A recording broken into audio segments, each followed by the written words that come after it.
Well, Kyle, that's definitely something to look forward to. Thankfully, our weather is pretty boring right now, which is giving you a lot of time to keep a track on this monster storm heading towards Florida. Yeah, absolutely so. I mean, really one for the record books in terms of hurricanes, not only in the strength, but also in the intensity, and especially what it's going to do for the state of Florida as well. And it will be a highly destructive storm for parts of Florida. And it's one for the record books. As I said, peaked with winds 180 miles an hour during the day yesterday. I've listed out the strongest hurricanes in the Atlantic Basin on record. The peak, that was Allen back in 1980. It winds peaked at 190 miles an hour. You see the other ones there, Labor Day, Gilbert, Dorian, Wilma.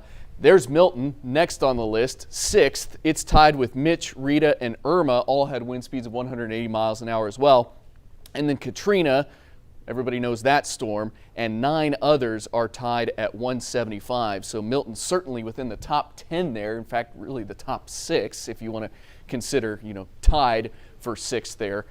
For one of the strongest hurricanes on record. Still very strong at this hour, not 180 miles an hour strong, but a Category 5 strong and not too much lower than that. 160 at the moment, the wind speed gusting to 200, moving northeast at 12 miles an hour, due to make landfall just south of Tampa, likely basically in 24 hours from now, around midnight or so tomorrow night and into Thursday morning as a Category 4 storm. Center of the storm passing south of Tampa. Tampa will not escape the effects of this storm at all. Still going to be a strong hurricane as it passes over the central part of Florida, emerging out to the east over the Atlantic, still as a hurricane. And there'll be more storm surge on the backside of this storm as well.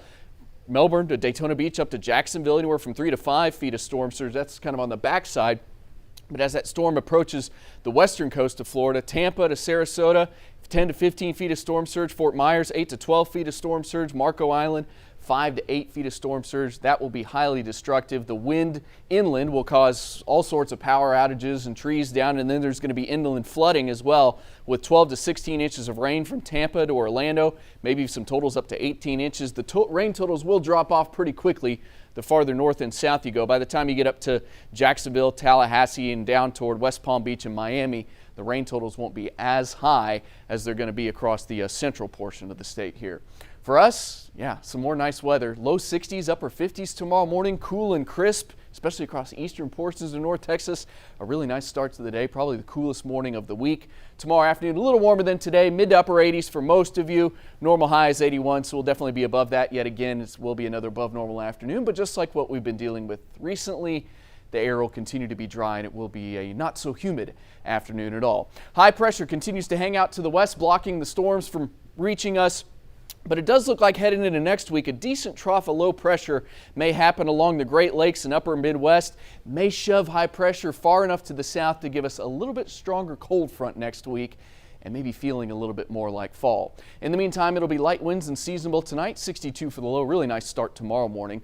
Low humidity, warm and dry tomorrow afternoon at 88 for the high, and it is an ozone action day. The first 7 of that 14-day forecast, 90s make a return by the end of the week and into your Texas OU weekend as well. So we'll be quite warm out there for all the fans at the State Fair, but we don't have to worry about showers or storms. But look at the end of that 7 days there.